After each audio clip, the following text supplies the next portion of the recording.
Tengan todos buenas tardes, bienvenidos a esta clase de mecánica de suelos 2. Este es el grupo 1 y hoy es lunes 17 de mayo de 2021. El día de hoy vamos a empezar con el diseño de muros de contención.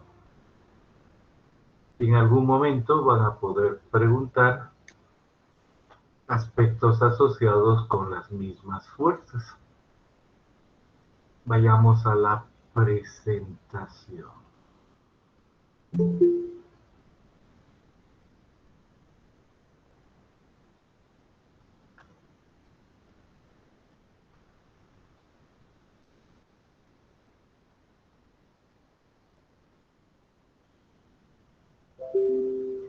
Muy bien. Entonces, ¿qué podemos ver ahí en la pantalla? Dice capítulo 5, diseño de muros de contención. Por supuesto, hay varios aspectos. Vamos a ver solo los aspectos geotécnicos. Todavía hay alguien entrando, entonces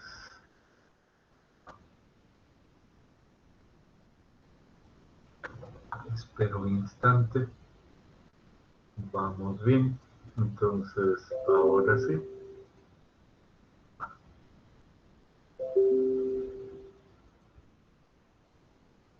Muy bien.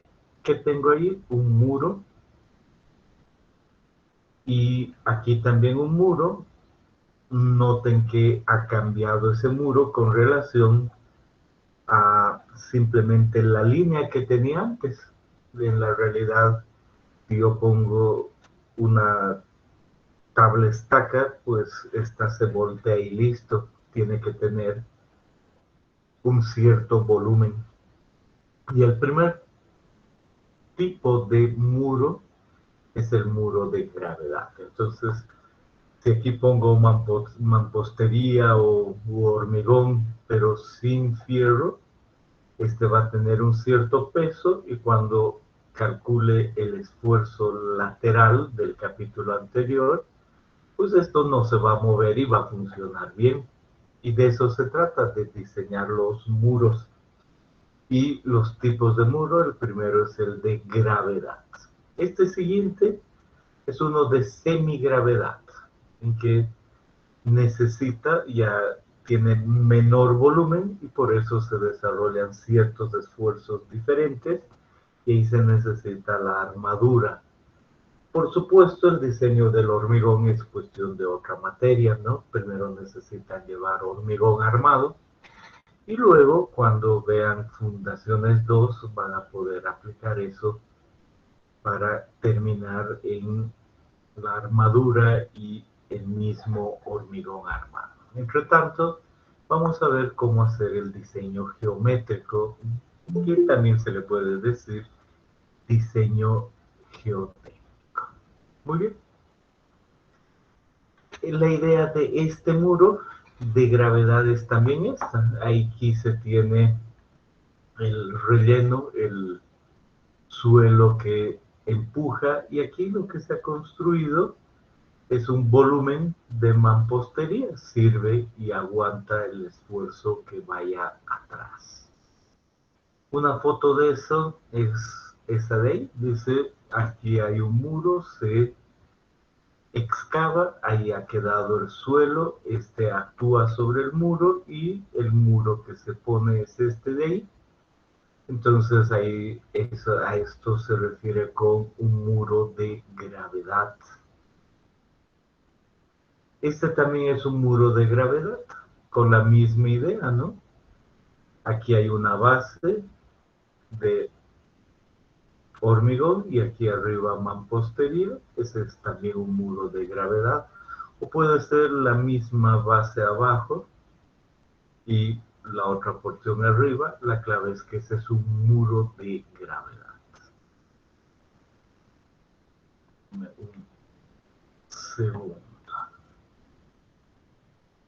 Me parece escuchar que había alguien llegando, pero se ha de ver aburrido y ha creído que no lo iba a admitir. paciencia y buen humor. Bien. Entonces decimos otro ejemplo de ese muro de gravedad con elementos prefabricados.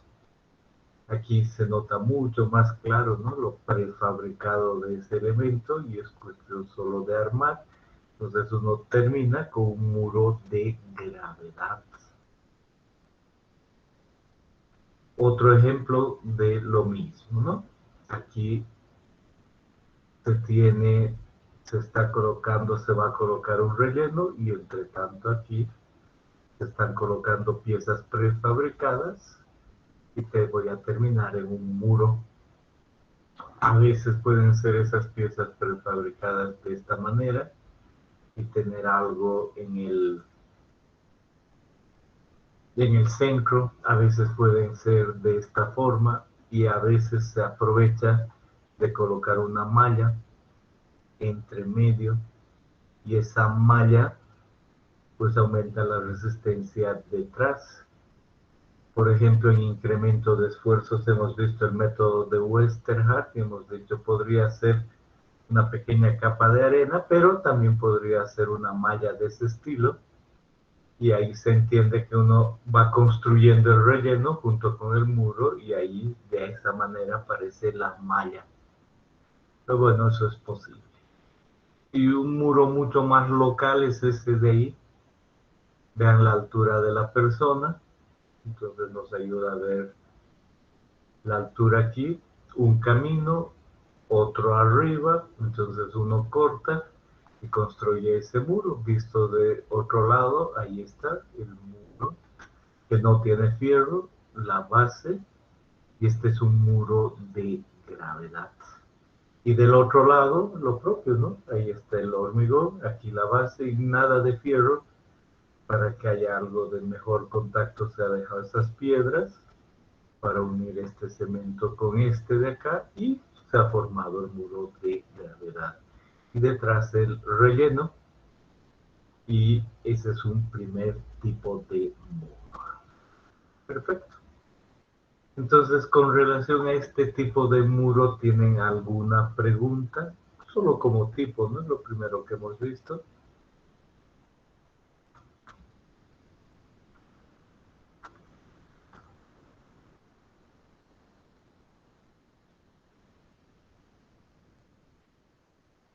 Bien.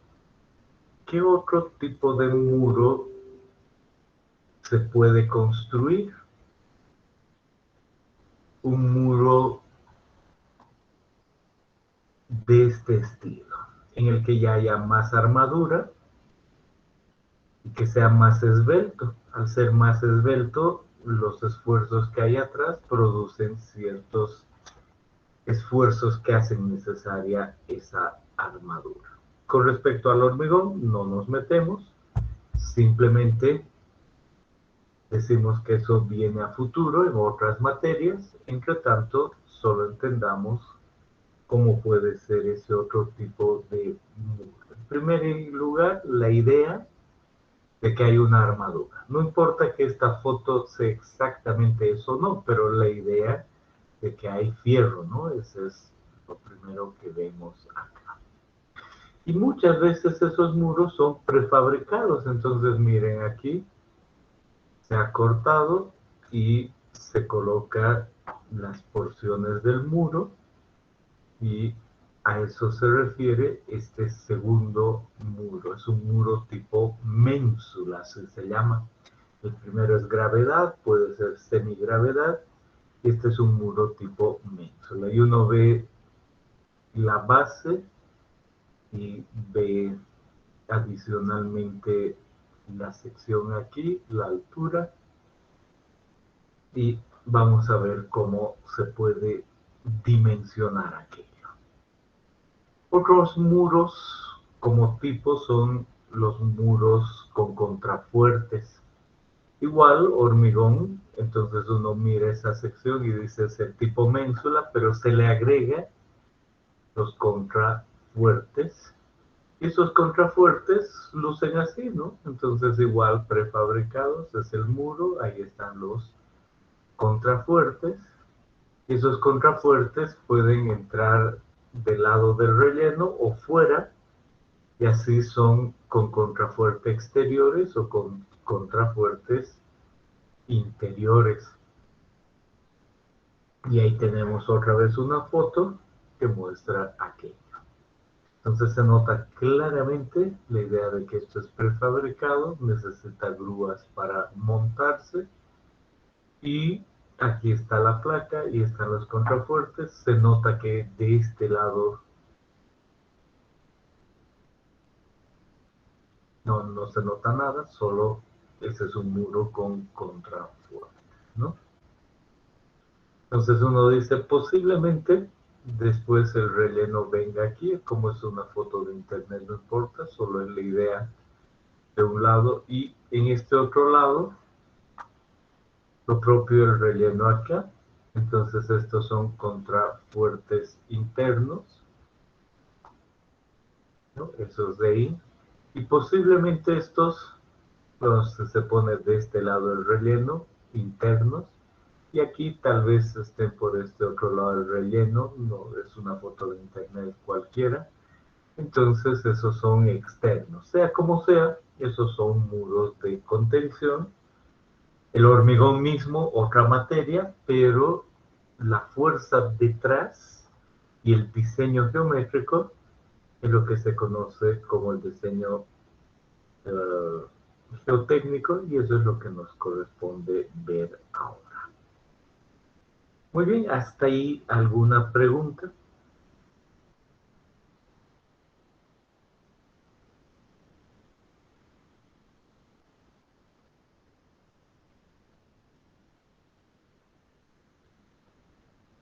Inge, buenas tardes. Adelante. El diseño geométrico de los muros de contención, digamos, ¿ya existen estándares para eso? ¿O es que para cada tipo de obra se tiene que hacer calcular para la base, para la, digamos, para la pendiente del trapezoide de arriba? Es decir, ¿cómo para, o sea, se sabe qué fuerza va a tener el muro para que, digamos, no se vuelque y se pueda soportar a sí mismo? La fuerza es el capítulo anterior, esfuerzos laterales, y las dimensiones son este capítulo. En este capítulo vamos a ver que se necesita predimensionar, y luego de predimensionar se hace unas verificaciones. Ese es el procedimiento. La fuerza es el capítulo anterior y el diseño del muro ahora. Entonces, en un momento más vas a tener más detalles. ¿Alguna otra pregunta? Por mi parte no hay.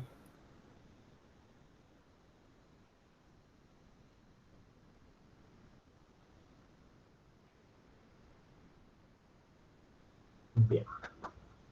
Otro tipo es este de bandejas. Se nota las bandejas, entonces es otro tipo de... Perfecto.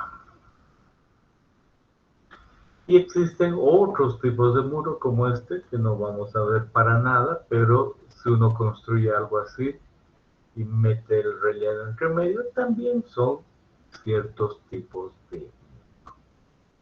En general, ¿cuáles son los componentes para poder dimensionar, ¿no? Ese es nuestro objetivo el día de hoy, en este capítulo, hoy y el jueves. Aquí dice, el relleno está aquí, por lo tanto, esta cara del muro es la cara posterior. Donde no está el relleno es la cara anterior. Aquí en la base, en general no importa qué tipo de muro sea, aparece la losa o la losa de base o la zapata. Y dentro de esta losa de base está el pie y está el talón, siendo pie adelante y talón atrás. Y muchas veces aparece un tacón. Ya vamos a ver para qué. El relleno ahí. Entonces normalmente esa es la nomenclatura, y por supuesto que el dibujo ese que está ahí le corresponde a un muro tipo ménsula. Podría aplicarse lo mismo si es con contrafuertes y tipo bandeja, podría aplicarse lo mismo, no cabe ninguna duda. Y adicionalmente, si el muro es de gravedad, podemos más o menos decir, no hay problema en entender cuáles son las partes. Perfecto. Entendido eso, lo que se hace es un predimensionamiento. Entonces no importa que uno esté construyendo esto o esto, tiene que predimensionar su muro. Entonces pensemos en este caso. Ahí, ¿qué es lo que normalmente sabemos? Lo que normalmente sabemos es la altura h. Y a partir de h podemos dar el resto de las dimensiones como predimensionamiento. Si nos fijamos en los muros anteriores, vamos ahí, decimos, bueno, yo necesito saber esa altura. Es parte del proyecto. Si vuelvo a este otro muro y digo, bueno, aquí ¿qué voy a cubrir? Esa altura es parte del proyecto, es conocida. Si llego ahí, la altura es conocida. Si llego acá, digo, bueno, ¿qué es lo que voy a sostener? Entonces de ahí aparece la idea de esta altura. Entonces uno dice, la altura es conocida, de ahí parto, ¿no? Aquí también, dependiendo mi obra. Por lo tanto, vuelvo aquí y digo, si la altura es conocida desde esta parte superior hasta la parte inferior, ¿cómo será la base? Me dice, mire, elige entre 0,5 de H a 0,7 de H. Imaginémonos que H es... ¿cuánto? El último muro que he visto es el pequeño. Imaginémonos que ese H es simplemente 3 metros, 2 metros. Entonces puedo yo decir, a ver, puede ser 0,5, puede ser 0,7. Como una primera idea puedo tomar 0,6. 0,6 por 3 metros, 1,8. Perfecto. Entonces uno dice, está dada esta base, 1,8 metros, y esta altura 3 metros. Así puedo yo tener un muro de 5, puedo tener un muro de 10, ¿no? Evidentemente no habría problema.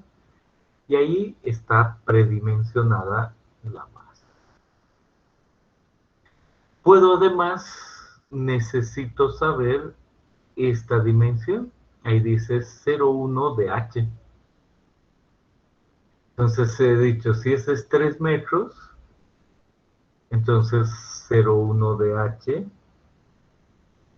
es 30 centímetros, ¿no?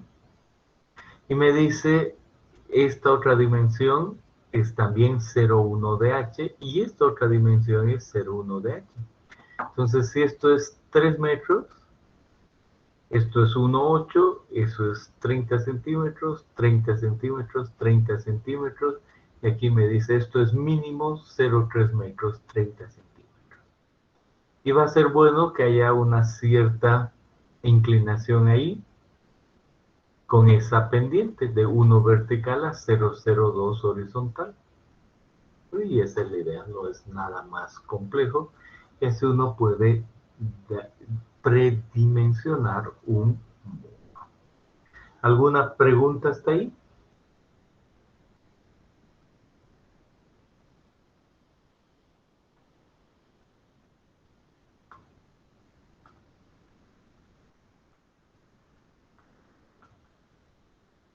Bien. Si el muro es este otro de gravedad o semigravedad, pues evidentemente el cuerpo es mayor y ahí dice, en esta parte del talón uno podría tener de 0,12H a 0,17 de H, un poquito más grande que aquí. la misma dimensión en la base hasta este punto de 0,12 a de 0,17, un poquito mayor. Obviamente esto mucho más ancho. Y ahí dice un cierto sector. Y no trae medidas, no es un predimensionamiento, entonces uno decide qué puede tener y qué inclinación puede tener ahí, o todo recto. Pero bueno, esa es la primera idea. Fácil, sí, fácil. Entonces el muro ya tiene en base a la altura una dimensión. Por supuesto, nunca creer que ese predimensionamiento es absoluto. No está en su texto esto, no importa que no esté. Es solo para mostrarles que en otros libros pueden decirnos otras cosas. ¿No? Ahí que dice, en otro libro nos dice, mire, esta dimensión que sea mínimo 200. Hace rato era 300 milímetros. Entonces hay una variación. Esta es otra relación, 1:48. Luego dice, la altura que va a considerar es mejor llamar a esta, hasta este nivel, no toda la altura, HW, según esto. Y esta relación, de aquí es HW, esta otra entre 10 a HW entre 12, y la base de 0,5 a 1 de HW, no es a 0,5 menos eso, ¿no? Entre 0,5 y 1 de esta dimensión. Y este espesor considere de 1/10 a 1/12. Entonces, obviamente, ¿qué quiere decir esto? Que el predimensionamiento nos lleva a unos otros valores. No importa, es solo un predimensionamiento, ¿no? Esa es la clave. Entonces, queda clara la idea dependiendo la norma que tomemos, el libro que tomemos, va a haber una variación. No importa, nos va a dar una primera idea. Lo que preguntaban hace un momento, ¿no? ¿De qué depende la altura del muro? Del proyecto. Y el resto de las dimensiones de esa altura. Y entre una y otra, pues va a haber una variación, ¿no? No cabe ninguna duda, va a haber una variación de dimensión. Perfecto. Igual pueden hacer sus preguntas hasta acá.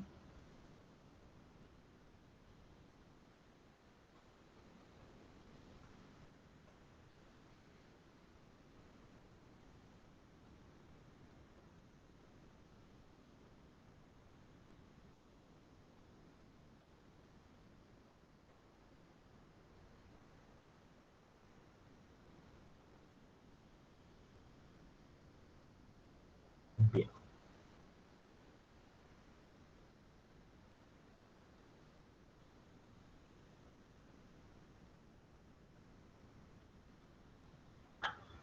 Ahora vamos a las fuerzas. ¿Qué fuerzas actúan sobre los muros? ¿Alguien ha levantado la mano ante algún comentario?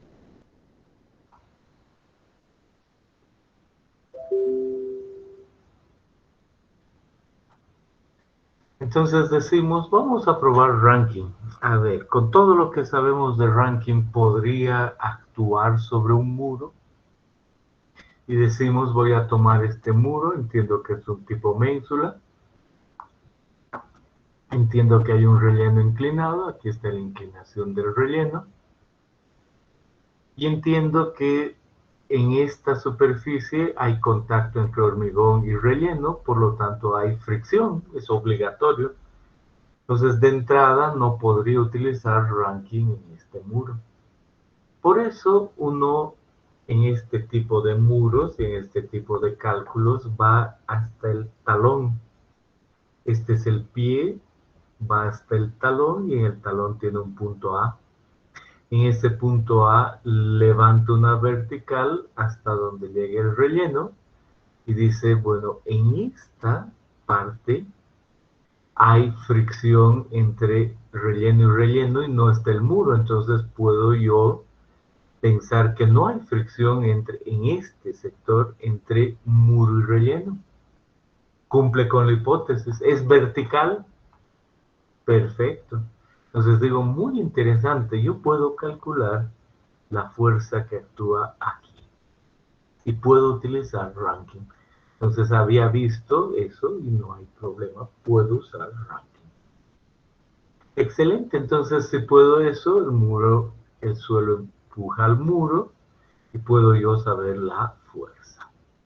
Pues para eso han hecho los ejercicios. Se puede calcular ese valor de P sub A. En este caso va inclinado, un ángulo alfa, y actúa ¿dónde?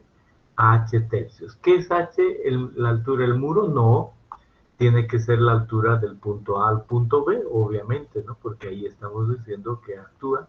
Entonces eso es h, a h tercios actúa esa. Yo puedo saber ese valor de inclinación, por lo tanto tengo una fuerza horizontal y una vertical que actúa ahí. ¿Se acuerdan que hemos visto en la clase anterior un método empírico que permitía calcular la fuerza ahí en el talón? Bueno, es esta la razón, porque realmente uno termina calculando ranking aquí y ese método semiempírico permite estimar ese valor. ¿Cómo se calcula eso? Todo el capítulo anterior hemos aprendido a calcular ese valor. Algo más antes de que hagan una pregunta. Aquí hay un ángulo eta. Dice, ese ángulo viene definido por 45 menos alfa medios, menos phi medios, menos el arcoseno de seno de alfa sobre el seno de phi. Imaginémonos, pongamos un valor, que este valor de alfa es igual a 20 grados, que el valor de phi es igual a 30 grados. Si ese es el caso, ¿podrían por favor calcular cuánto sería el valor de eta? ¿Me pueden dictar?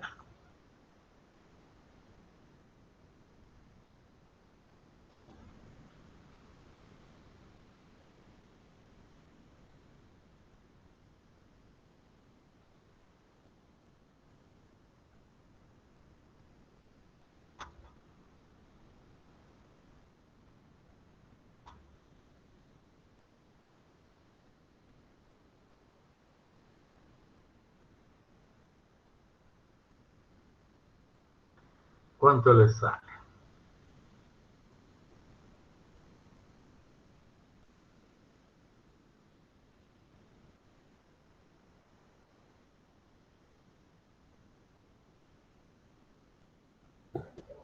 Mm, 3.16 negativo.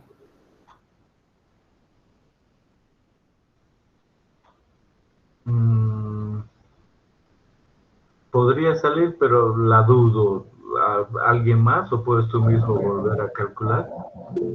Sí, sale menos 3.16. ¿Con alfa 20 grados? Sí, negativo, menos 3.16. Ok. Y ya lo revisé, Inge, y está correcto, 3.16 negativo. Ok. Entonces, está bien, puede ser. Le cambiaremos para entender mejor que esto sea 10.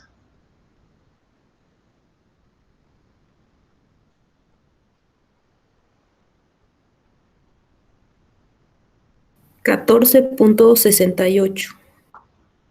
Si eso es 10, es 15. Entonces se entiende que ese ángulo va cambiando, ¿ya? Pero pongo 15. Entonces, ¿qué quiere decir que un ángulo sea 15?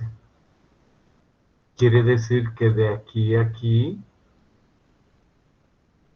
sale 15. Y entiendo que si sale negativo, entonces es en este otro sentido, ¿no? No hay problema ahí. Bien, pero para visualizar mejor, pongo ahí. Entonces, trazo una línea con ese ángulo y ahí está ya mi línea trazada. Y la clave es, esa línea con ese ángulo toca el muro. En este caso no toca el muro. Por lo tanto, la zona de influencia asociada con esto es esa de ahí y no hay muro de por medio. Consecuencia, puedo yo decir que se aplica plenamente el ranking porque el muro no influye sobre mi sección. Entiendo que mientras yo tengo un muro de un cierto alto y este sector sea menor, pues voy a estar más cerca. Entonces, cada vez que esté más cerca acá, esta línea verde puede tocar el muro y eso solo quisiera decir que no se aplica la hipótesis. Entonces, solo hay que cuidar que el ángulo eta que salga de este valor me dé un bloque que no toque el muro. Entonces, entiendo que se está cumpliendo la idea de que no hay fricción entre suelo y muro. Y así puedo tranquilo calcular el valor de la fuerza de Rankine. ¿Alguna pregunta al respecto? Lo que representa ese control para aplicar la teoría de Rankine. Inge, el ángulo que hemos sacado negativo o un ángulo negativo en general, ¿es beneficioso, es perjudicial o depende de algo más? Yo estoy seguro que tú mismo puedes responder si este valor es 15, en realidad es más, ¿no? Es un 30, pero vamos a decir es 15. Y este ángulo negativo es -3. Entonces, que esta línea vaya en esa posición comparada en esa, ¿qué dirías tú? ¿Es mejor o peor? Eh, Pienso que el ángulo negativo es perjudicial, ¿no? Porque puede Porque caerle es sobre la negativo y estructura. lo negativo siempre es malo. No es por eso, sino que la estructura se puede fallar al irse al otro lado. Es lo que yo pienso, Inge, por eso pido que me corrija. En realidad, si la estructura falla, por supuesto que no queremos eso. Y por supuesto que ahí podríamos decir el ángulo es negativo. Pero te pregunto a ti, ¿para qué era ese ángulo? ¿Para ver si la estructura va a fallar o para qué? Ayúdame respondiendo, no te estoy poniendo en situación incómoda, solo estamos razonando. Entonces, ¿para qué era el ángulo? ¿Te acuerdas? Sí, para ver la dirección de la fuerza que actúa sobre el mundo de contención. Creo que no.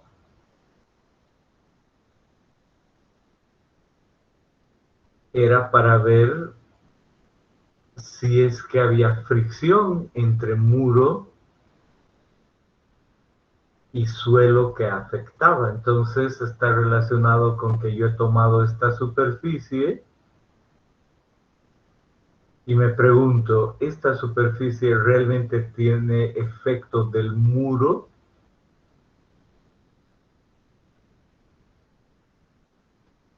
Con eso dicho y cambiando tu perspectiva, si tu ángulo está aquí o está aquí, me puedes responder. Si el ángulo está ahí, esta superficie es afectada por la fricción del muro. No afecta mucho la fricción.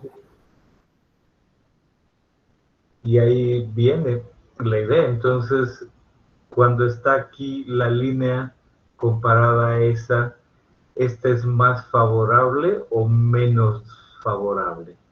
Esta de acá.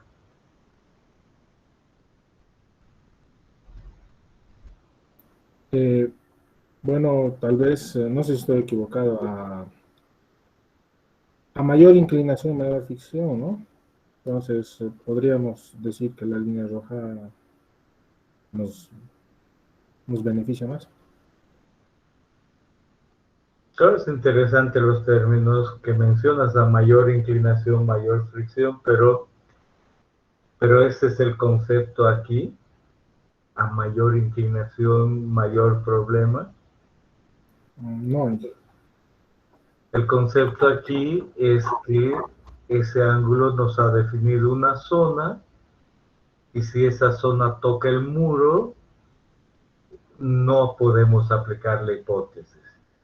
Ahora, esta zona está más lejos de tocar el muro, por lo tanto un ángulo ahí solo va a querer decir que podemos aplicar la teoría de Rankine. Esa es la respuesta. ya, gracias, Sergio. Muchas gracias. Bien. ¿Qué sucede si cambiamos el muro?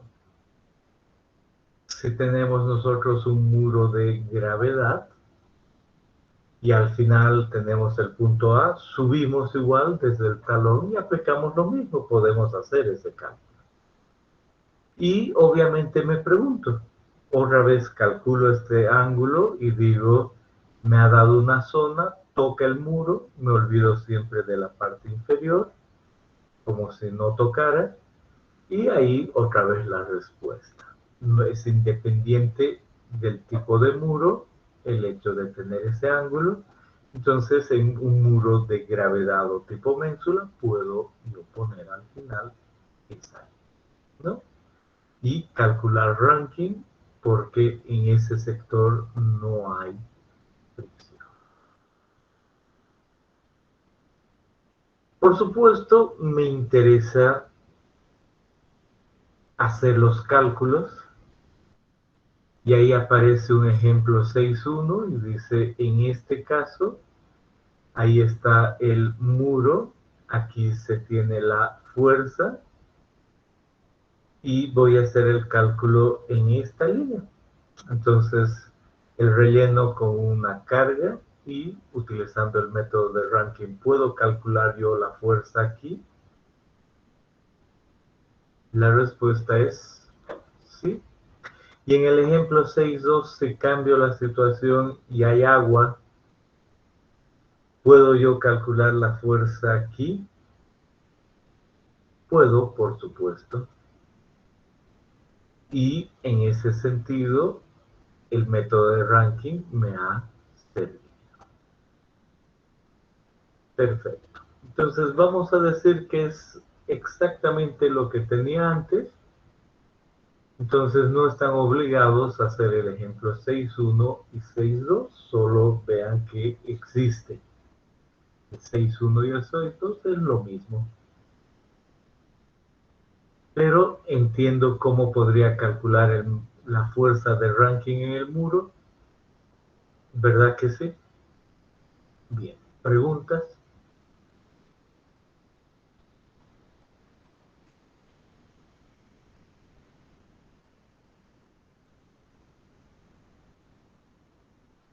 Bien. Pensemos ahora en Coulomb. Cuando yo tenía el método de Coulomb, decía, hay una fricción, entonces ya no me preocupa que no debe haber. Entonces, entre este muro y este relleno hay un valor de fricción delta. ¿Cuál es la diferencia? Yo necesito poner esta línea, ya no necesito.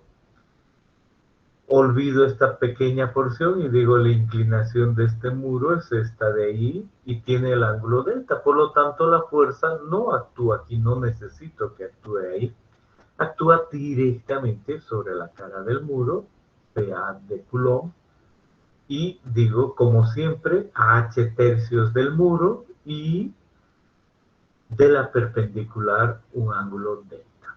¿Y puedo calcular ese valor? Puedo. Entonces, en el fondo no hay problema entre usar Rankine y Coulomb. La cosa es solo aplicarlo debido. Y ahí viene otra vez y decimos, el ejemplo 6.3 es el mismo anterior, sin agua, y dice cómo se calcularía la fuerza de Coulomb. Y el 6,4 es el mismo 6,2, pero con agua. Entonces uno dice, perfecto, ¿tendría que salir otro valor? Sí. Entonces, ¿podrían ver su texto y decirme en el 6,1 cuánto es la fuerza de Rankine? ¿Qué dice su texto? Pueden buscar y luego abrir su micrófono y decirme cuánto sale el valor aquí en este caso.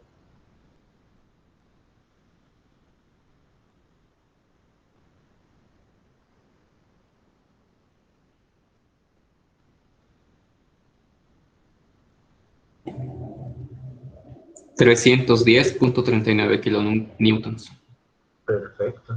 310. ¿Y cuánto sale aquí en este otro caso si usamos el método de Coulomb?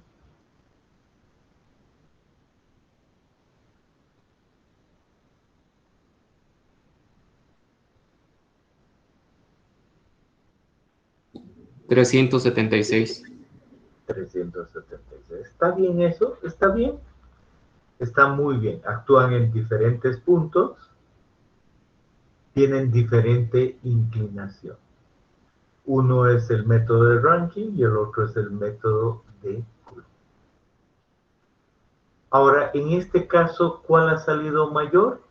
La de Coulomb. Esa es la idea. Ahora pensemos en el ejemplo 6,2, por favor, la misma persona o alguien más. ¿Cuánto sale en el ejemplo 6,2 la fuerza que viene aplicada en esta línea usando el método de Rankine?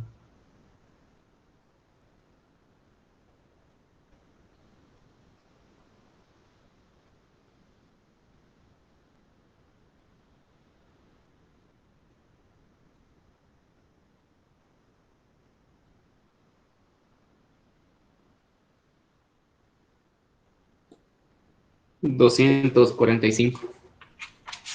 ¿Incluye el agua más? ¿Pueden incluir sumarle el agua?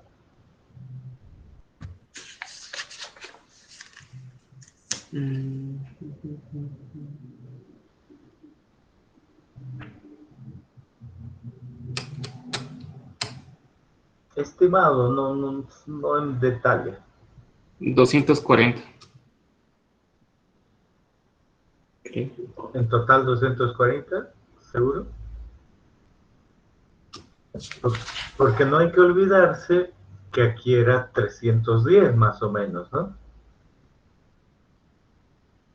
Y este es el mismo caso más agua, entonces uno debería calcular más que aquello.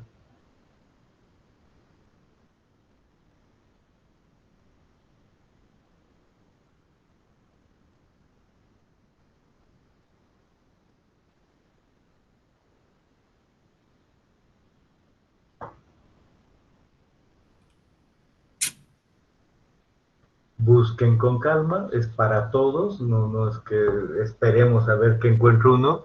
Estamos hablando que no tienen que hacer el ejercicio, pero es porque ya saben bien del capítulo anterior, ahora solo veamos los resultados, ¿no? Entonces me acuerdo, es como 310. Es una fuerza total actuando a h tercios de aquí y tiene una inclinación de 10, lo que representa una fuerza horizontal y una vertical. No entremos a detalle, pero conocemos eso. Y ahora tenemos el caso en que le aumentamos el agua. Por lo tanto, uno dice, debería ser mayor la fuerza que actúa sobre el muro a la misma distancia, ¿no? Entonces, ¿podrían estimar ese valor?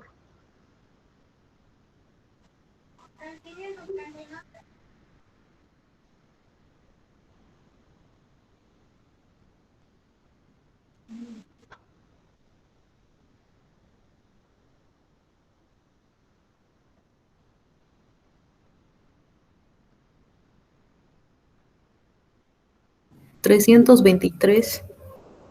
323. Entonces ha crecido alguito, además el ángulo es diferente porque el agua actúa horizontal y el otro a 10 grados, pero ha crecido algo y entendemos. Esa es la idea de estos ejemplos en este capítulo. Uno dice, puedo hacer el cálculo y hay un valor, y puedo hacer el cálculo y hay un valor mayor. Perfecto. En Coulomb noto que esta fuerza ha cambiado y ahora en esta otra situación hay agua. Entonces, ¿qué pasa con esa carga? ¿Podrían igual decirme un estimado de aquello? Este era 370, ¿no? Más o menos. Y se entiende que tiene una inclinación, la horizontal y vertical son diferentes. Y aquí, ¿cuánto aproximadamente?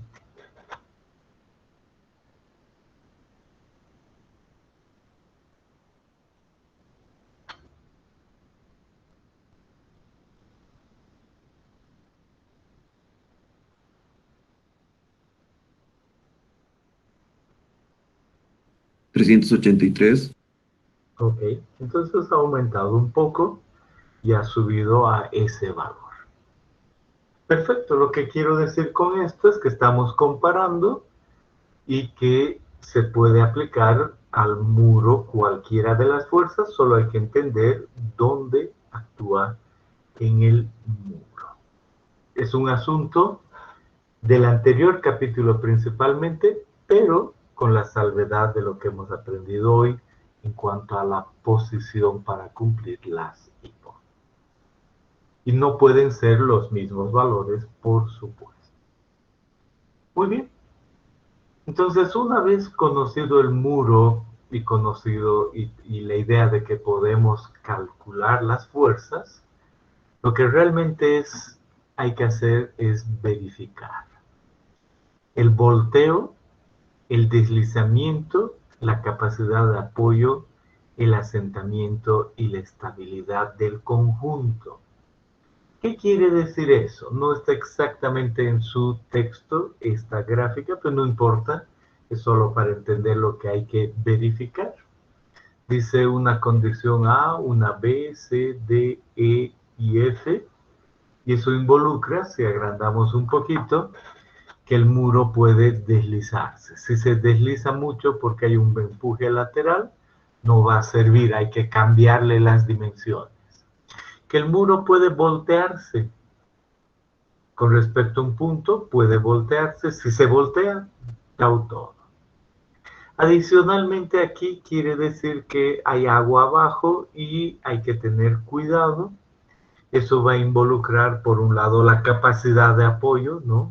No es la idea, y el agua abajo también va a involucrar un cierto volteo, eso no cabe ninguna duda, y el agua abajo va a influir sobre eso. Por eso en la verificación decía deslizamiento, volteo, capacidad de apoyo, pero subpresiones es un asunto a ver. Y una falla general, este no es capacidad de apoyo, es una falla general de todo, hay que verificar el talud mismo. Y por último, el asentamiento. Puede asentarse demasiado y no sirve. Imagínense que pongamos un muro de 10 metros en una arcilla blanda y el asentamiento sea muy grande, entonces ahí no funciona más solo porque ya está muy abajo el muro, ¿no? Entonces esas son las verificaciones que deberíamos hacer. La primera para el día de hoy es esta de volteo. Una foto cualquiera de internet y uno dice, aquí está otra vez una autopista, aquí se ha necesitado hacer el muro, detrás había suelo y claramente el suelo ha terminado empujando el muro y se nota que se ha volteado, ¿no? Se nota clarito que ese es un problema de volteo. Entonces, obviamente, no queremos que nos suceda eso. Una vez predimensionado y sabiendo las fuerzas, hay que verificar al volteo. Esto de acá, hay que verificar que con respecto a este punto, no gire y caiga. Por supuesto, también hay que verificar esto, pero esto es hormigón, ¿no? No nos metemos con eso de que se rompa, ese es el hormigón. Entonces nosotros nos quedamos con esta idea, cómo hacemos la verificación al volteo. Pero hasta ahí, ¿han entendido las verificaciones que se hacen, lo que representa esta verificación al volteo? ¿Desean hacer alguna pregunta? Por favor, háganla en este momento.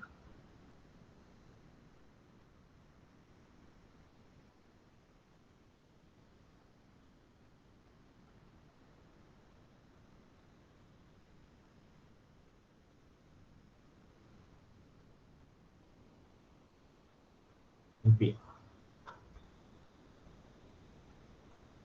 Entonces nos vamos a las fuerzas y decimos, ¿dónde vamos a verificar? Y decimos, ¿qué fuerza he calculado? La de Rankine. ¿Podría tener Coulomb? Podría tener, pero voy a pensar en Rankine y digo, este muro o este van a hacer lo mismo, me fijo en este.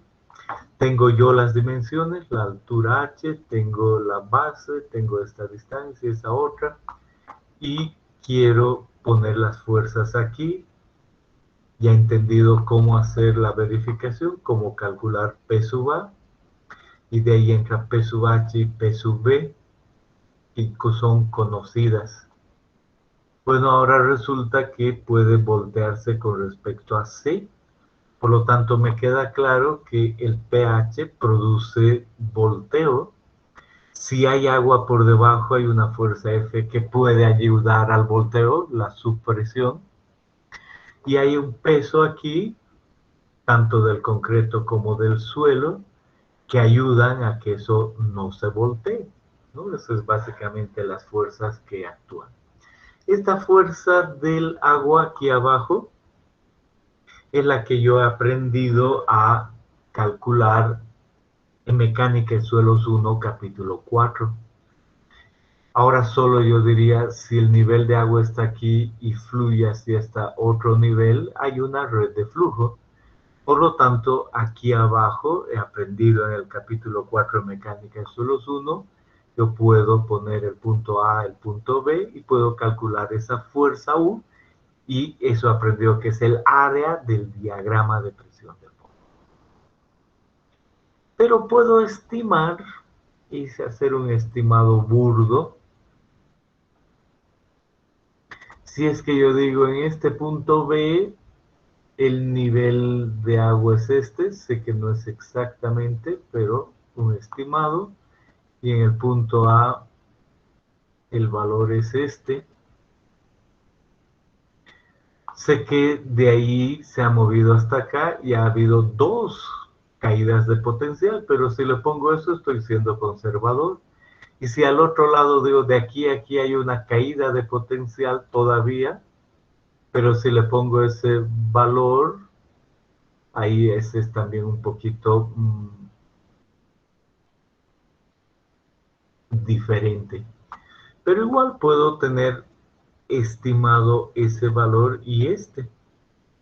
Y decir bajo ese, ¿qué pasa si yo solo le pongo una línea recta y me olvido ahí que hay una red de flujo? Bueno, ahí también puedo hacer un estimado y decir el estimado, puedo yo tener un rectángulo y un triángulo y saber cuál es esa fuerza que produce volteo. En un rato volvemos a repetir esto. Entonces puedo yo saber que en este muro puedo yo saber la fuerza que actúa aquí, P, saber la vertical, capítulo anterior y aprendido hoy día cuando uso Rankine, y abajo puedo saber esa fuerza P que también produce volteo. Entonces esta de acá y esta de acá realmente hacen que eso se vuelque. En compensación está obviamente todo el peso que hay aquí, ¿no? Que puede ser el suelo más el concreto, pero todo ese peso hace que eso no se vuelque. Y con respecto a este punto, queda clara cuál es la idea. Entonces, pensemos en esta fuerza. Hay un modelo muy interesante de esta universidad en Canadá, han subido a la red y nos dice, utilice esto tranquilo. ¿Alguien preguntaba algo? Bien. Entonces, vemos, está en inglés, pero no hay problema. Véanlo primero y después resaltamos un par de cosas. Y voy a parar cuando sea necesario.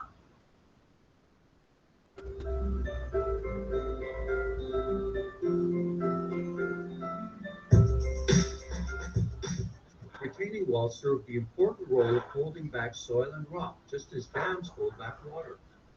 The first video in this series showed that granular materials such as soil and rock generate horizontal pressures that increase linearly with depth. Retaining walls must resist these pressures, and many strategies exist for doing so. In this video, we focus on the popular L-shaped cantilever design. If you were going to use an L-shaped wall to hold back soil and rock, as represented by these marbles, would you point the bottom leg towards the marbles or away from them? Bien, aquí qué es lo que dice. Dice, estos muros son importantes, así como una presa sostiene agua, los muros sostienen el suelo y hay esfuerzos laterales sobre los muros. La primera pregunta es, en un modelo de este estilo utilizarían este muro tipo ménsula o como dice en inglés de forma en L de esta forma o lo utilizarían de esta otra forma. Entonces dice, piense al respecto, ¿preferiría usarlo así o preferiría usarlo así? Entonces dice, Many people would say that the base of the L should face away from the marbles. la mayoría o no, varios dirían que esto es mejor. ¿Por qué? They probably realize Por that esto. it is hard to tip the wall over towards the left if the bottom leg points in that direction. In engineering, we call tipping like this overturning.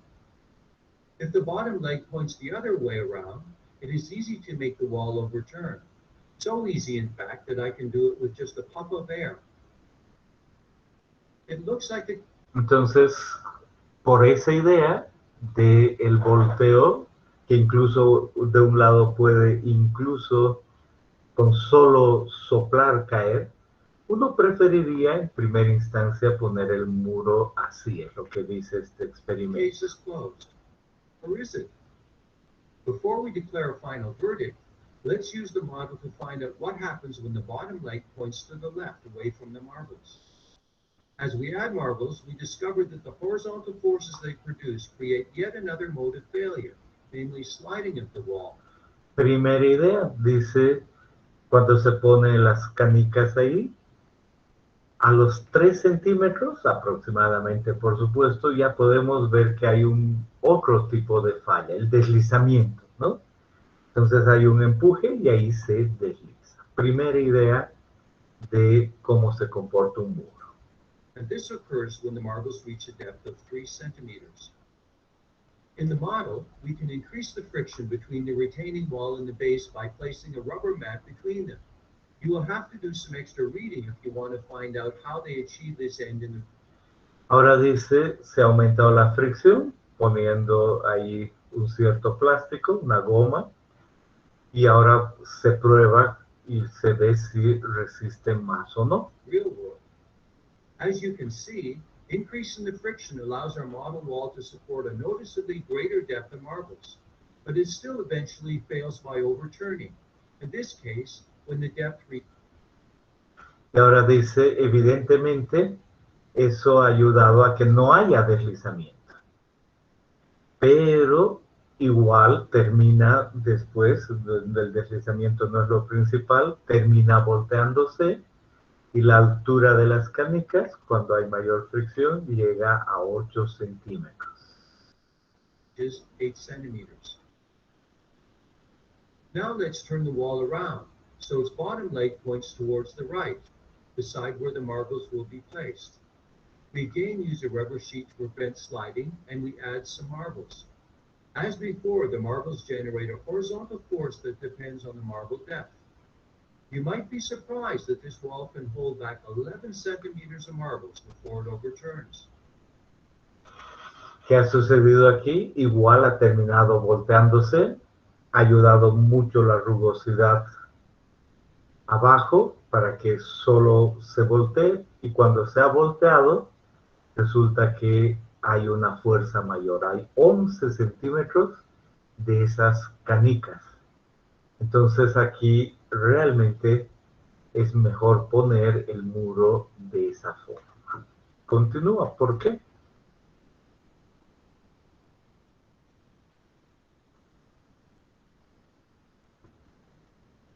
Can you explain why the wall can resist a greater height of marbles when the bottom leg points towards them?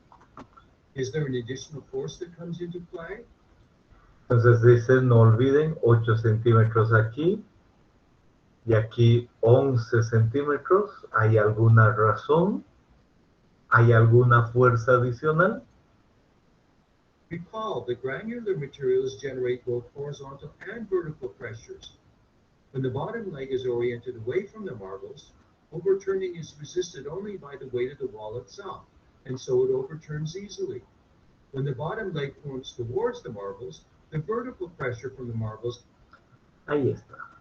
Entonces, además del peso del mismo muro, pues el peso de las canicas del suelo en un muro ayuda acá. Así funciona. Esa es la Helps to keep the wall upright. The downward pressure also increases the friction between the bottom of the wall and the ground. Además, hay una fricción aquí debido al peso, pero como aquí el peso es mayor, la fricción también es mayor. Entonces, de esa manera, es mejor tener el muro en esa condición. Thereby reducing the likelihood of sliding. When engineers design L-shaped retaining walls, they imagine them overturning about the point labeled Q. They first calculate how strongly the soil pressure will tend to make the wall rotate about Q. We call this tendency to tip an overturning moment, and we label it MO. Next, they figure out the stabilizing moment, MS, produced by the soil pushing downwards on the horizontal leg of the wall. Lastly, they make sure that the horizontal leg is long enough. ¿Qué dice aquí? Entonces el fondo es muy simple. Uno toma ese punto para rotación, para el volteo, y calcula con las fuerzas horizontales que puede suceder, los momentos que actúan, y luego calcula los momentos que resisten y se asegura que los que resisten sean mayores a los que actúan, y los que resisten involucran esa fuerza horizontal ahí. That the stabilizing moment is at least as large as the overturning moment. Then the retaining wall will be stable. You might be surprised to learn that L-shaped walls are seldom used as dams. The reason is that pressurized water at the bottom of the dam can seep under the base of the dam. And if it does, the resulting upward water pressure on the bottom of the dam can generate an additional moment and make the dam overturn. Lots of other clever approaches can be used to design retaining walls, but we do not have time to discuss them here. To learn more about how soil, water, and other materials interact with structures, we hope you will view our videos on dams, silos and tanks, and tunnels and culverts. Bien, no, hay más cosas, más videos y todo aquello, entonces ahora nos quedamos tranquilos, ¿no? Y decimos, hemos entendido cómo funcionan las fuerzas y qué es lo que representa la verificación al volteo. Ahora cambiamos y decimos, vamos a usar el método de Coulomb. La fuerza ya no está aquí, la fuerza está acá. En otra posición. Igual, esta tiene una horizontal y una vertical, y la horizontal tiende a voltear esto, y hay una fuerza que puede haber ahí debido al agua, y tanto el agua como esta horizontal tienden a voltear. ¿Y qué sucede del otro lado que tiende a estabilizar tanto en este muro como en este? Es la misma fuerza vertical y el peso del muro. Es muy interesante que aquí uno dice, esto debería funcionar igual, o sea, esta fuerza ayuda aquí. Pero en Coulomb, nunca se olviden, en Coulomb, el hecho de calcular la fuerza en esa posición y el hecho de que este tenga gamma y que aquí además hay un gamma equivalente y aquí hay una fuerza vertical, en el método de Coulomb uno no utiliza el peso del muro que está aquí, simplemente viene dado todo eso y ya en el P sub A y en el P sub B que uno calcula en cuanto a estabilidad. Entonces, si bien todo lo anterior es lógico, en el método de Coulomb no utiliza esa porción de fuerza allí adicional en el momento, solo la que viene por Coulomb, porque de alguna manera va involucrado ese.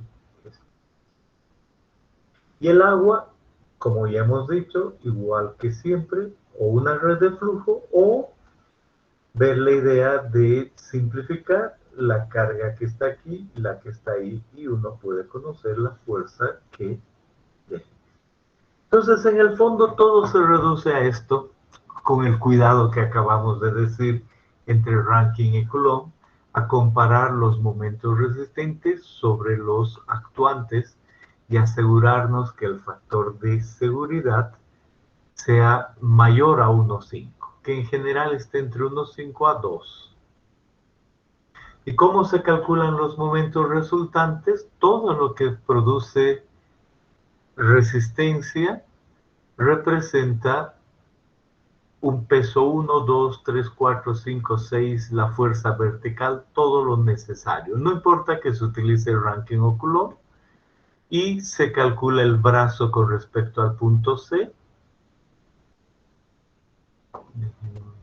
Se calcula el brazo con respecto al punto C, se halla el momento y se halla la sumatoria de momentos. Y lo actuante, normalmente la fuerza del agua, más la fuerza horizontal o de Rankine o de Coulomb. Eso es todo lo que uno hace acá, en el volteo y asunto solucionado. Entonces uno dice, me gustaría calcular ese valor. Entonces ahí aparece el ejemplo 6.5 y uno dice, este es el primer ejemplo, Rankine aquí, y ahora yo quiero saber para este caso los momentos actuantes y los momentos resistentes. Y luego cambiar la situación con agua y luego cambiar a Coulomb sin agua y con agua. Y estos sí son unos problemas, el 6, 5, 6, 6, 6, 7 y 6, 8, que se espera que los resuelvan para calcular ese momento. En cada uno de estos problemas se espera que hagan una tabla de ese estilo y que hagan la diferencia entre Rankine y Coulomb. Entonces ahí ya van a saber todo. Esa es la idea en cuanto a la verificación al volteo. ¿Tienen alguna pregunta hasta ahí?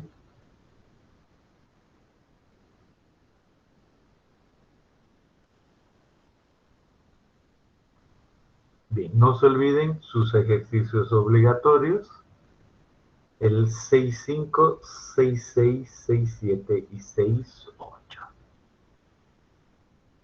6.5, 6.6, 6.7 y 6.8. Y así se prediseña y luego se ve el volteo. Bien, entonces ahí estamos listos en la clase de hoy. ¿Tienen alguna pregunta? Los ejercicios de 6.1 a 6.4 no incluimos en el PDF. No, no necesitan hacerlos. Gracias.